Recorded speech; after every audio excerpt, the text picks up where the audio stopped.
இதஸ்ஸமா உன்ஃபதரத், வானம் வெடித்து விடும்போது அப்படின்னு அல்லாஹ் குறிப்பிடுகின்றான்.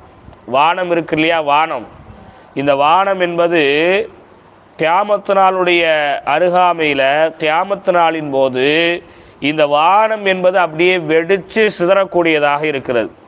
எப்படி பூமி பூகம்பம் வெடித்து சிதறதா இல்லையா? இப்போ பூகம்பம் வந்ததுன்னா பூமி என்ன செய்யுது, அப்படியே ஆடுது, நடுங்குது, ஒரு சில இடங்கள் அப்படியே உடையுது, ஒரு சில இடங்கள் அப்படியே ஒரு பில்டிங்கே மொத்தமாக உள்ளே போயிருதா இல்லையா? இந்த மாதிரி வானம் என்ன செய்யுங்க, அல்லாஹ் தஆலா வெடித்து சிதறும் போது அப்படின்னு அல்லாஹ் சொல்கிறான். பூமி வெடித்து சிதறுச்சுன்னு சொன்னால் பூமிக்கு மேலே வாழக்கூடிய நாம எல்லாம் பூமிக்குள்ளே போயிடுவோம், அப்படி தானே? பூமி என்ன செய்யுது, அங்கங்கே வெடிக்குது, பூகம்பம் ஏற்படுதுன்னு சொன்னால் நம்ம எல்லாம் எதுக்குள்ளே போயிடுவோம், பூமிக்கு